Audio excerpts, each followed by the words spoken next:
Shiv Shiv Shiv Shiv Shiv Shiv Shiv Shiv Shiv Shiv Shiv. Sir அனைவருக்கும் வணக்கம். Sir tea சாப்பிட்டாலும் வாங்க சார். சார் 6 மணிக்கு மேலே தனித்தனியாக பேசிக்கலாம். ஜோதிடர் தாங்க சார். சார் வடிவேல் சார் அப்படிங்க பாருங்க சார். எல்லாம் வந்துட்டீங்களா?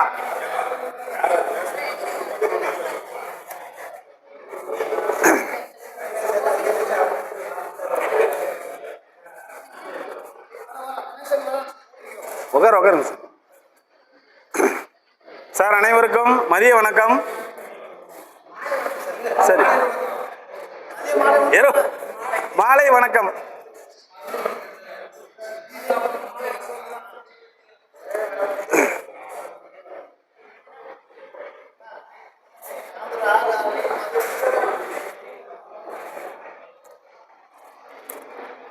குரு பிரம்மா குரு விஷ்ணு குரு தேவோ மகேஸ்வரக குரு சாஸ்தா பரபிரம்மா தஸ்மை ஸ்ரீ குருவே நமக. என்னுடைய குருமார்கள் அனைவருக்கும் நன்றியை கூறி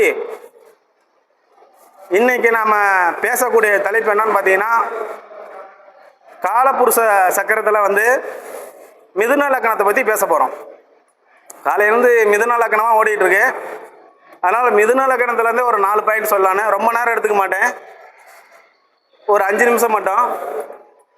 சின்ன கருத்து தான். இதெல்லாம் தெரிஞ்ச ஜாமான்கள் எல்லாத்துக்குமே தெரியும். பேசிக் தெரியாதவங்களுக்கு நான் சொல்லித்தரேன். லக்னம் பார்த்தீங்கன்னா மிதுன லக்னம். மிதுன லக்னம் காலபுருஷனுக்கு 3வது ராசி.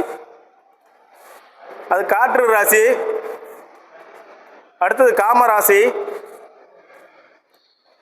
காலபுருஷனுக்கு 3வது ராசி மிதுனம். இந்த மிதுன ராசி 12 கட்டத்தில் அந்த மிதுன ராசி வாழ்க்கையில் எல்லாத்துக்கும் முயற்சி பண்ணக்கூடிய, எதிர்காலத்தை உருவாக்கக்கூடிய லக்கணம் எதுன்னு பார்த்தீங்கன்னா மிதுனம் தான். இந்த மிதுன லக்கணத்தில் அதிபதினு யாருன்னு பார்த்தீங்கன்னா புத பகவானாக வருவார். இந்த புதனை எடுத்துக்கிட்டே பார்த்தீங்கன்னா அந்த இடத்துல பார்த்தீங்கன்னா உருவம் இரட்டையர்கள்னு போட்டிருக்காங்க. அந்த இரட்டையர்கள் அப்படின்னா ஆணும் பெண்ணும் கலந்த இரட்டையர்கள். அங்கே பேசிக்கிட்டு இருக்காங்களா, விளையாடி கொண்டிருக்கிறார்களா அப்படிங்கிற விஷயம்லாம் நீங்கள் காரதத்துவத்தை பார்த்து தெரிஞ்சுக்குங்க. ரெண்டாவது என்னன்னு பார்த்தீங்கன்னா, மிதுன லக்னம்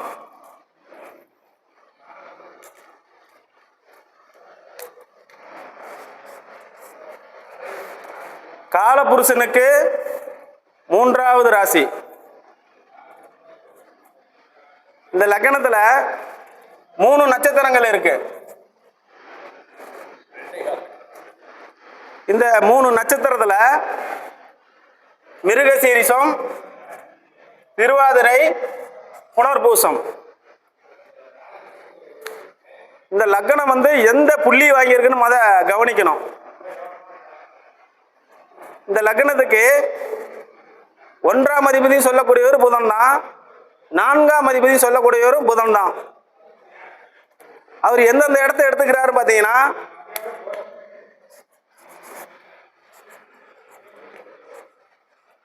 இந்த 3 பாவத்தை அவர் எடுத்துக்கிறார். இந்த 3 பாவம் லக்ன புள்ளியிலிருந்தே இயங்கும். லக்ன புள்ளி என்னன்னு பார்த்தீங்கன்னா, மிருகசீர நட்சத்திரத்தில் வாங்கியிருந்தா இந்த லக்னத்துக்கு 6 கூடியவரும் 11 கூடியவரும் ஆவார். அப்போ மிருகசீர நட்சத்திரத்தில் லக்ன புள்ளி விழுந்திருந்தா அவரோட எதிர்காலம் எப்படி இருக்கும்? திருவாதிரை நட்சத்திர லக்ன புள்ளி விழுந்தா எப்படி இருக்கும்? புனர்பூசத்துல இருந்து லக்ன புள்ளி விழுந்திருந்தா எப்படி இருக்குங்கிற விஷயத்தை ஃபர்ஸ்ட் நம்ம நியமனம் பண்ணிக்கணும்.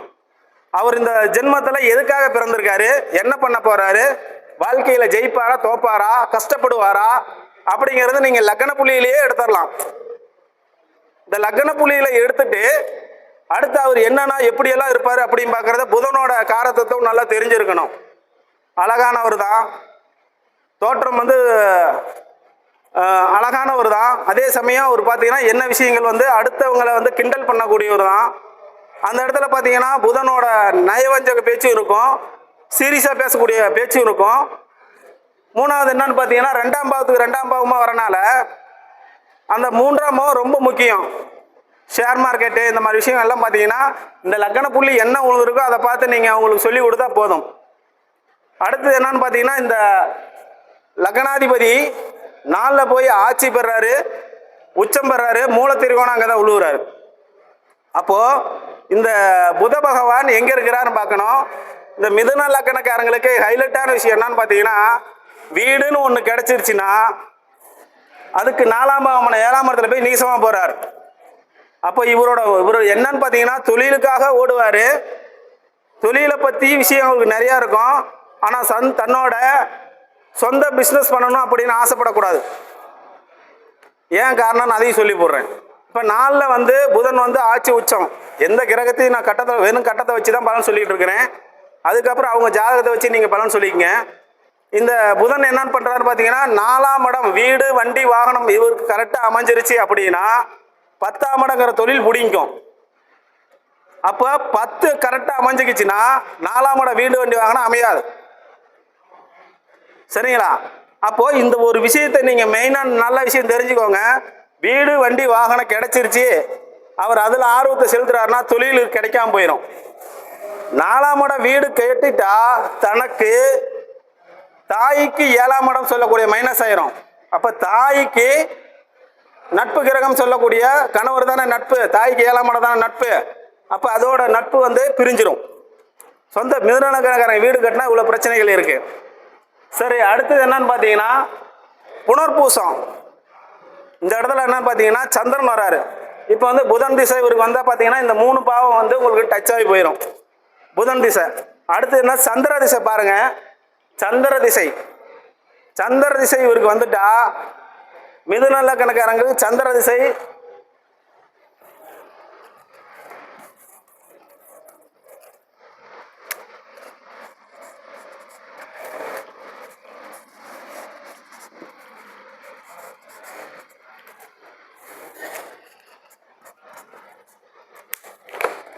மிதுன லக்னத்துக்கு 2ஆம் பாவம் குடும்ப பாவகம். அந்த குடும்ப பாவத்தில் 2லேயே ஆட்சி பெற்றிருக்காரு அப்படின்னா இதில் 3 நட்சத்திரங்கள் இருக்குது. இதில் என்ன நட்சத்திரம் இருக்குது? புனர்பூச நட்சத்திரம் இருக்குது, பூச நட்சத்திரம், ஆயிலை நட்சத்திரம். அப்போ இந்த எந்த நட்சத்திரத்தில் வாங்கினா இந்த குடும்பம் நன்றாக இருக்கும் அப்படிங்கிற ஒரு விஷயம் இருக்குது. இப்போ புனர்பூச நட்சத்திரத்தில் பிறந்திருக்காரு வச்சுக்கிங்களேன், மிதுன லக்னக்காரங்க புனர்பூச நட்சத்திரத்தில் பிறந்திருக்காங்க அப்படின்னா இந்த குரு தானே புனர்பூச நட்சத்திரக்கு குரு அதிபதி. இந்த குரு எத்தனை கூடியவராக வராரு? 7க்கும் 10 கூடியவராக வராரு. அப்போ இந்த லக்னத்துக்கு 7 கூடிய குருவோட நட்சத்திரத்தில் வாங்கினா குடும்பம் நிலைக்காது, குடும்பம் பிரிஞ்சிடும். அப்போ அந்த குரு திசை வரும்போது அவர் போட்டு வாட்டி வதச்சிரும். சரிங்களா? என்ன காரணம் பார்த்தீங்கன்னா 7ஆம் பாவத்துக்கு இது 8ஆம் பாவமாக இருக்கும். 7ஆம் பாவத்துக்கு இது 8ஆம் பாவம். அதே சமயம் அவர் தொழில் நல்லா இருக்கும். 10ஆம் பாவத்துக்கு 5ஆம் பாவம் குரு. அதனால பார்த்தீங்கன்னா தொழிலை கொடுத்துருவாரு, குடும்பத்தை பிரிச்சிருவாரு. நீங்கள் புதனை வச்சு பார்க்கும்போது வீடு கட்டினா தொழில் போயிடும். குருவை வச்சு பார்க்கும்போது குடும்பத்தை கொடுத்துட்டாருன்னா தொழில் இல்லாமல் போயிடும். தொழில் நல்லா டெவலப்மெண்ட் ஆகிட்டாருன்னா குடும்பம் 2ஆக பிரிஞ்சு போயிடும். சரிங்களா? அப்போ 7ஆம் பாவம் இங்கே வலிமை ஆகக்கூடாது. அடுத்தது பார்த்தீங்கன்னா சனி பகவானோட நட்சத்திரம். இந்த லக்னத்துக்கு சனியோட நட்சத்திரம் வாங்கியிருந்தா சனி வந்து பார்த்தீங்கன்னா 8க்கு 9 கூடியவராக போகிறாரு. அப்போ 8 கூடிய நட்சத்திர சாரம் வாங்கியிருந்தா சொல்லுமா? சரிம்மா வந்துருமா. சனியோட நட்சத்திர சாரம் வாங்கியிருந்தா இவர் வந்து பார்த்தீங்கன்னா பூச நட்சத்திரம் நல்ல நட்சத்திரம், பாக்கியாதிபதி நட்சத்திரம் சொல்லுவோம். ஆனால் இருந்தாலும் இந்த இடத்துல முழு நட்சத்திரமாக இருக்கிறதுனால இவருக்கு வந்து அவ்வளோ பெருசாக குடும்பத்தை பாதிக்காது. குடும்பத்தை ஓரளவுக்கு 8ஆம் இடம் அவமானம், சண்டை, சச்சரவு, பிரச்சனை எது வந்தாலும் அதிர்ஷ்டம் தந்தாலும் வந்துட்டு அப்படியே போயிடும், குடும்பத்தை ரன் பண்ணிட்டு போயிடுவாங்க. ஆனால் தாரம் 2 சனி பூச நட்சத்திரத்தில் இருந்தால் தாரம் 2. சரிங்களா? சந்திரன் வந்து சனியோட நட்சத்திரங்கள் பூச நட்சத்திரம் இருந்தால் தாரம் 2, ரெண்டாவது என்னன்னு பார்த்தீங்கன்னா 8 கூடை சாரம் இருக்கிறனால தாரம் 2 மாறிடும். அதே மாதிரி என்னன்னு பார்த்தீங்கன்னா இவருக்கு தனவரம் தானே 2ஆம் இடம் சந்திரன், பணங்காசு தரக்கூடிய என்னன்னு பார்த்தீங்கன்னா இந்த லக்னத்துக்கு 6ல் போய் நீசமாக போகிறார், 12ல் போய் உச்சமாக வர்றாரு. அப்போ 2ஆம் அதிபதி 6ல் நீசமாய் 12ல் உச்சமானா வரும் பணம் வரும், நோய்க்கு தான் செலவு பண்ணுவார், ஆஸ்பத்திரி செலவு பண்ணுவார். ரெண்டாவது என்னன்னு பார்த்தீங்கன்னா இவர் குடும்பத்துக்கு செலவு பண்ணுறது இல்லாமல் இவருக்கு அதிக நோயாளியும் ஆஸ்பத்திரி செலவாலையும் இவரோட பணங்கள் எல்லாமே வேஸ்ட் ஆகிக்கிட்டே இருக்கும். மிதுன லக்னக்காரனுக்கு இந்த அமைப்பு. அடுத்து என்னன்னு பார்த்தீங்கன்னா சூரியன் எடுத்துக்கங்க.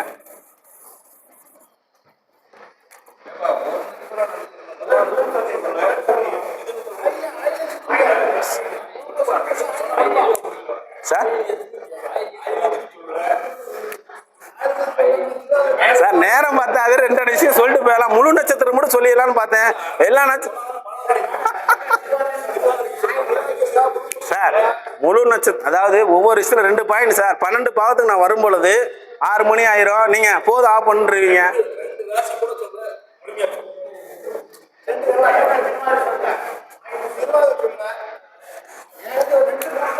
சார் லக்ன புள்ளி திருவாதிரையில இருந்தா லக்ன புள்ளி இவருக்கு சூப்பரா இருக்கும் சார். ஆனா அந்த ராகு எங்க இருக்காருன்னு பாத்துக்கணும். அவர் சுய ஜாதகத்துல அவருக்கு வீடு இல்லைல்ல, அதனால ராகு எங்க இருக்காருன்னு பாத்துங்க. நல்ல நிலைமையில இருந்துட்டா டாப்பா வந்துருவாரு. ஆனாலும் அவர் இல்லீகல் பிசினஸ் தான் வருவார், இல்லீகல் பண்ணி தான் வருவார். மிதுன லக்னம் வச்சுக்கிட்டாலே சார் ராகு நீங்க ஜாதகத்துல எங்க வேணா பாத்துங்க, அது எங்க இருக்காரு திருவாதிரை புள்ளியில இருந்தா நேர்மையா இருக்க மாட்டார், இல்லீகல் பண்ணி முன்ன பொண்ண பேசி ரன் பண்ணிக்குவார். அடுத்து இங்க பாத்தீங்கன்னா சந்திரன் ஆயிலத்துல இருக்கா வச்சுக்கல, ஆயிலத்துல இருந்தானா 1-4 கூடையவர். இவரோட பேச்சு பாத்தீங்கன்னா லொல்லு கலந்த பேச்சா தான் இருக்கும், கிண்டல். அடுத்து நான் அம்மா பத்தி பேசுறது நானாச்சின்னு பேசுவார், எதையுமே எடுத்துக்க மாட்டார், எல்லாம் கேட்டுட்டு கேட்காத மாதிரி போயிடுவார். அதே சமயம் பார்த்தீங்கன்னா இந்த புதன் இங்கே போகிறனால இந்த பாவத்துக்கு இந்த பார்த்தீங்கன்னா தன்னோட 2ஆம் பாவத்துக்கு இங்கே போனால் அதனால தான் பணங்காசு எதுவுமே நிற்காதுன்னு சொன்ன காரணம். சரிங்களா? 2ஆம் தனப்பாவம் தொழிலில் வேலை செய்கிறது, தொழில் நல்லா இருக்கும், வருமானம் ஒன்றும் இருக்காது நீசமான நேரத்தில் போகிறனால. அதனால் இது சந்திரனுக்கு எடுத்துக்கலாம் சார். 2 point sir. அடுத்து சூரியன். இந்த சூரியன் பார்த்தீங்கன்னா இந்த லக்னத்துக்கு நல்லவரா கெட்டவரா அண்ணா? அதுக்கு தானே சொல்ல வந்திருக்கிறேன். சூரியன் பார்த்தீங்கன்னா இந்த லக்னத்துக்கு 3 கூடையவர், நல்லவரா கெட்டவரா? பாவி. ஆனா இவருக்கு பார்த்தீங்கன்னா காலபுருஷனுக்கு 5வது ராசி, லக்னத்துக்கு 3வது ராசி. மூலம் அதிகம், அறிவு அதிகம், செயல்பாடு அதிகம், திறமை அதிகம். 5ஆம் இடம் காலபுருஷனுக்கு 5. அதனால தான் இந்த லக்னக்காரங்க எல்லாருமே பார்த்தீங்கன்னா ஆடிட்டிங்காக இருப்பாங்க, வாதியாராக இருப்பாங்க. அந்த விஷயங்களில் பார்த்தீங்கன்னா அவங்ககிட்ட ஒரு பொறுப்பு ஒப்படைச்சிருப்பாங்க. ஆனால் இவனால் எதுலையும் ஜெயிக்க முடியாது. லக்னத்தில் மிதுன லக்னத்தில் இருக்கிறவங்க 100க்கு 75% போய் அடுத்தவங்களுக்கு புத்திமதி சொல்லி வேணால் பொழைக்கலாம் இல்லையா, அவங்க டேலண்டாக வர முடியாது. ஏன்னா அவங்க வாயாலே கெட்டு போயிடுவாங்க. அடுத்து இதில் என்ன 3 நட்சத்திரம் இருக்கு, மகம், பூரம், உத்திரம். கேதுவோட நட்சத்திரங்கள் இருக்கு, இது 2மே முழு நட்சத்திரம் தான். பூர நட்சத்திரம் பார்த்தீங்கன்னா 5க்கும் 12 கூடிய நட்சத்திரம், சுக்கிரனோட நட்சத்திரம். அப்போ இந்த லக்னத்துக்கு சுக்கிர திசை வந்தால் சூப்பராக இருக்கும். மிதுன லக்னத்துக்கு சுக்கிர திசை வந்தால் நல்லா இருக்கும். விரயமானாலும் தன்னோட பாவத்தை நல்லா நிலைநிறுத்தி கொண்டு வந்துடுவார். அதே சமயம் இந்த மக நட்சத்திர சூரியன் இருந்தார்னா சகோதர உறவு இவருக்கு கடுமையாக பாதிச்சிடும். சகோதர உறவு மிதுன லக்னத்துக்கு கடுமையாக பாதிச்சிடும். உத்தர நட்சத்திர சுய நட்சத்திரத்தில் இருந்தால் இவனை பாதிச்சிடும், தந்தைக்கு பாதிப்பு வரும். அப்போ 3ஆம் பாவம் இவனுக்கு உத்தர நட்சத்திரத்தில் இருந்தால் 3-4 கூடிய பாவத்தை தொந்தரவு கொடுக்கும். 3ஆம் பாவம். இவர் எங்கே போய் நீசமாக போகிறார்? 5ல் நீசமாக போகிறார். பூர்வீக சொத்து தன்னோட தம்பி கிட்ட கொடுத்துருவாரு. தம்பி இந்த சூரிய திசை நடந்தா தம்பி தான் ஜெயிப்பாரு, அண்ணன் தோத்துருவாரு. ஏன்னா 3ஆம் இடம் 3ஆம் பாவம் வலிமையாகக்கூடிய இடம் இந்த இடம். சூரியன் அதாவது கட்டத்தை வச்சு தெரிஞ்சுக்கோங்க, ஜாதகத்தை நீங்கள் அப்புறம் பார்த்துக்கோங்க. இந்த சூரியன் இது வந்து விதி, இப்படிதான் நடக்கும். இந்த லக்னக்காரங்களுக்கு தம்பியால புரோஜனம் இருக்காது. அவன் என்னைக்கு போட்டி புறாம சண்டையில தான் போய் இருப்பான். வம்பு வழக்கு கேஸ் எல்லாமே இருக்கும். இந்த 3ஆம் பாவத்தவர் உச்சம் பெறனால அவன் தான் ஜெயிப்பான். சகோதரன் ஜெயிச்சிருவான், தம்பி அண்ணன் இந்த லக்னத்துக்கான தோத்துருவான். அதனால சகோதர உறவுல சூரிய திசை நடந்தால் 6 வருஷத்துக்கு கவனமாக கம்முன்னு கிடங்க. கோர்ட்டுக்கு எந்த கோர்ட்டு போனாலும் அவன் தான் ஜெயிப்பான், நீங்கள் தோத்துருவீங்க. சரி, அடுத்தது என்ன பார்த்தீங்கன்னா குழந்தை பாவம். இந்த லக்னத்துக்கு 5ல் சூரியன் நீசம போறார். தன்னோட அறிவை இழந்துருவார். அறிவாளி தான், ஆனால் தம்பி தான் இந்த திசை நடந்தால் இவரு தான் டாப்பு, இவரு டூப்பு, அவரு தான் ஜெயிப்பார். சரிங்களா? அதே மாதிரி என்னன்னு பார்த்தீங்கன்னா 4ஆம் பாவம் வந்து புதனா போற. அப்படி புதனை தான் முன்னே சொல்லிட்டேன். இந்த லக்னத்துக்கு 4ஆம் பாவம் வலுத்தா 10ஆம் பாவம் லூஸ் ஆயிரும். வேலை கிடைச்சதுன்னா வேலையில் கில்லாடியா இருப்பா. அப்படி சொந்த வீடு வண்டி வாங்கினா எதுவும் அமையாது. ஒருவேளை வீடு வண்டி வாங்கினா எல்லாம் வச்சிருக்கானா வேலை கிடைக்காது. அப்படியும் வந்து வீடு வண்டி வாங்கினா அமைஞ்சிருந்து வீடு வண்டி வாங்கினா அமைஞ்சிருந்தா அந்த அம்மாவோட கணவர், அதாவது இவனுக்கு அப்பான்னு சொல்லக்கூடிய அந்த அம்மாவுக்கு வீட்டுக்காரர் இருக்க மாட்டார். அதாவது பிரிஞ்சு போயிடுவாங்க. சரிங்களா? அந்த மாதிரி புதனோட பாவகம். அடுத்தது சுக்கரனோட பகுதி. சுக்கர திசை உங்களுக்கு சூப்பராக இருக்கும். இந்த திசையில் சுக்கர திசை சூப்பராக இருக்கும். 5க்கும் 12 கூடையவர் போய் 10ல் உச்சமாக வர்றாரு. அப்போ சுக்கர திசை 20 வருஷமும் சூப்பராக இருக்கும். ஒன்றும் அதை பற்றி ஒன்றும் பயம் இல்லை. அடுத்து என்ன பார்த்தீங்கன்னா 6 கூடிய செவ்வாய் திசை. இந்த செவ்வாய் திசை இவருக்கு என்ன பண்ணும் அப்படின்னு பார்த்தீங்கன்னா நோயை கொடுத்துரும், பிரச்சனையை கொடுத்துரும், தொந்தரவு கொடுக்கும். செவ்வாய் திசை 6 வருஷத்துக்கு நீங்கள் வந்து அவர் அதாவது முதல் 6 வருஷத்துக்கு மட்டும் உங்களுக்கு என்ன சொன்னாலும் சரி, செவ்வாய் திசை அவருக்கு வந்து நலிவிட தான் செய்யும் ஒழிய வம்பு வழக்கு கோர்ட்டு எல்லா பிரச்சனையும் கொண்டு போய் மாட்ட விட்டுரும். ஏன்னா இந்த லக்னத்துக்கு நல்லா புரிஞ்சுக்கோங்க, காலபுருஷனுக்கு 8வது ராசி, லக்னத்துக்கு 6வது ராசி. சரிங்களா? லக்னத்துக்கு 6வது ராசி, காலபுருஷனுக்கு 8வது ராசி. வாழ்நாள் முழுவதும் கடங்காரனா 12 லக்னத்தில் இருக்கிறான் அப்படின்னா இவன் மட்டுமே கடங்காரன் கடங்காரன் கடங்காரன், ஜெயிக்கவே முடியாது. ஆனா கடனுக்கு மேல கடன் மடக்கு வட்டி வாங்குறவன் இவன் மட்டும்தான். இவன்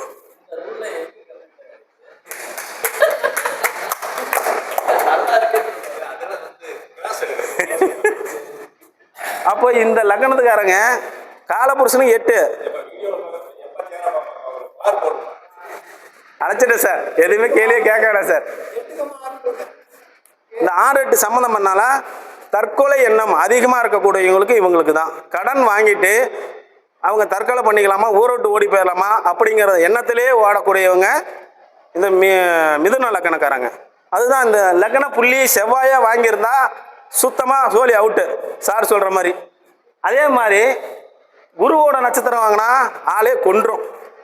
அப்போ 6 கூடிய நட்சத்திரமா 7 கூடிய நட்சத்திரமா பார்த்து அவனுக்கு பலனை நம்ம சொல்லணும்.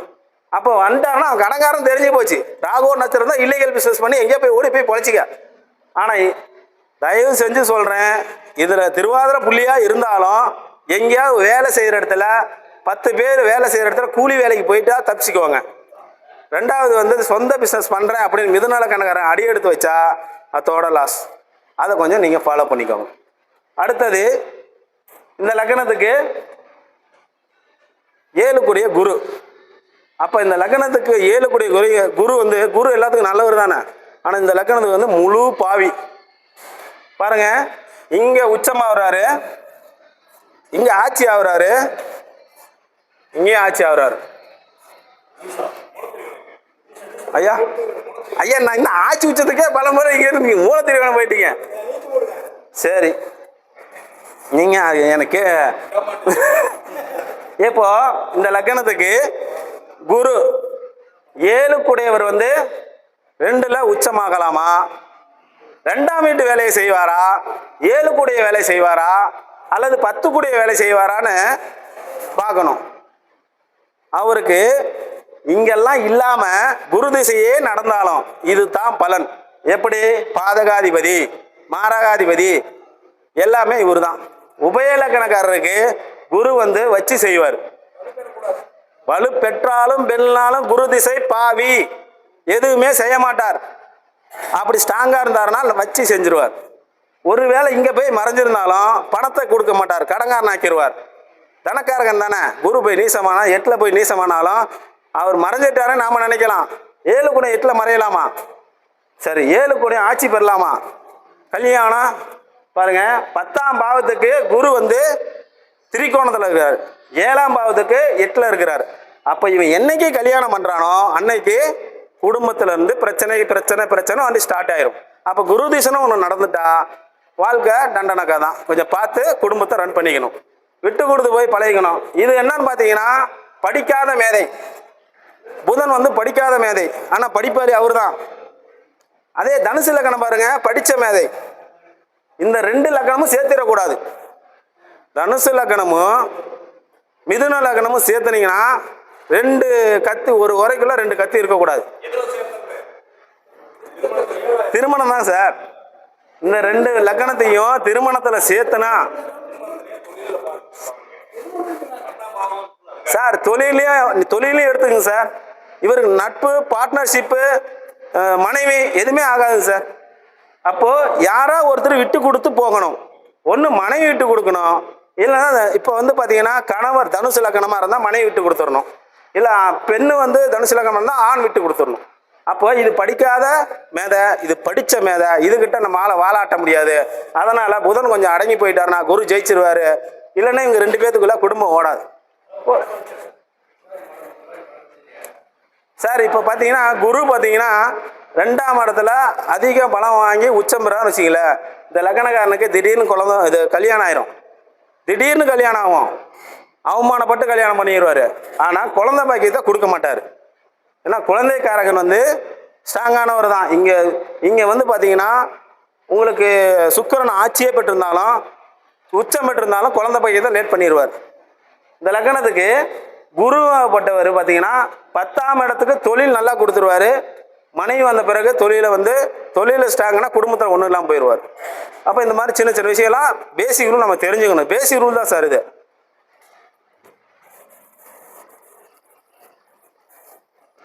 அடுத்தது பார்த்தீங்கன்னா இவர் சனி பகவான்.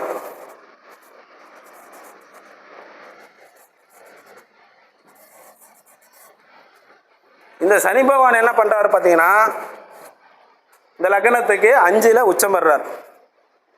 8 குடையவர் 9 குடையவர் லக்னத்துக்கு 11 போய் நீசமாக போகிறார். 11ஆம் பாவம் என்ன பாவம் சார்? லாபஸ்தானம். அப்போ இவர் எந்த தொழில் செஞ்சால் லாபம் எடுக்க முடியும்? கூலி வேலைக்கு போனால் ஜெயிச்சுக்கலாம், அதில் லாபத்தை பார்க்க முடியாது. அன்றாட தேவைக்கு சம்பளம் சம்பாதிச்சுக்கலாம். அடிமை வேலை. 8 குடையவர் பாருங்க, இது தாயும் வச்சுங்களேன். 4ஆம் வீட்டுக்கு சனி பகவான் எங்க இருக்கிறார்?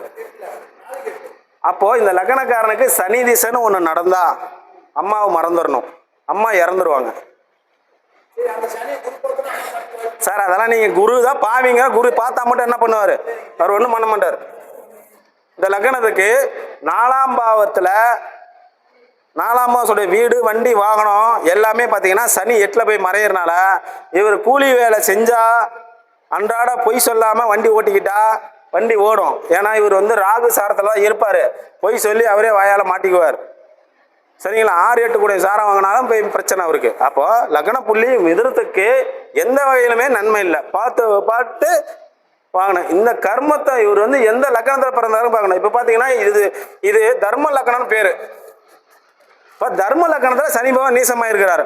இவன் தொழிலில் ஸ்ட்ராங் ஆகணும் அப்படின்னா தர்மம் பண்ணணும். தர்மம் பண்ணுனா இவன் தொழிலில் ஜெயிக்கலாம். ஜெயிக்காமல் இல்லை, நம்ம தானே பரிகாரம் கொடுத்தாகணும். இந்த லக்னக்காரங்க ஜெயிக்கணும் அப்படின்னா தர்மத்தின் வழியாக செல்ல வேண்டும். சரிங்களா? தொழிலில் வந்து ஜெயிக்கணும் பார்த்தீங்க வச்சிங்களேன், இது வந்து பார்த்தீங்கன்னா இது வந்து என்னது? மோட்சஸ்தானம். மோட்சத்தின் வழியாக செல்லணும், அப்போ தொழிலில் ஜெயிக்கலாம். பணம் வரணும் அப்படின்னா இந்த இடத்த அதிபதி யாருன்னு பார்த்து செவ்வாய் வந்து தரமாட்டார், சனி பகவான் தான் தருவார். லாபஸ்தானத்தில் யார் இருக்காங்களோ அவங்க தான் அந்த வீட்டை எடுத்துக்குவாங்க, உரிமையை எடுத்து நடத்துவாங்க. அந்த வீட்டை விட்டு வெளியே போனவன் வாடகை மட்டும் தான் வாங்கிக்கணும். சார் யாரோ சொன்னாங்க மதியானம், அந்த மாதிரி தான். அப்போது இந்த 8ஆம் பாவமும் 9ஆம் பாவமும் இந்த லக்னத்துக்கு நீசமானாலும் குழந்தை பாக்கியத்தை கொடுத்துருவாரு. அதே சமயம் பார்த்தீங்கன்னா இங்கேருந்து உச்சத்துலேருந்து நீச்சத்தை பார்க்கறனால இந்த இடத்துக்கு தர்மம் பண்ணுன்னா இவன் வாழ்க்கையில் பரிகாரம் செஞ்சு வண்டியை ஓட்டிக்கலாம். ஓகே சார், அதான் குரு சொல்லியாச்சுங்க சார். 10ஆம் பாவத்துக்கு 5ஆம் பாவம். இப்போ தொழில் நல்லாயிருக்கும். தொழிலில் லாபம் வரணுமா நேர்மையாக இருக்கணும், அவ்வளோதான். சரி, இதுவரை எனக்கு வாய்ப்பு கொடுத்த அனைவருக்கும் என்னோட நன்றியை தெரிவித்துக் கொள்கிறேன். நன்றி, வணக்கம்.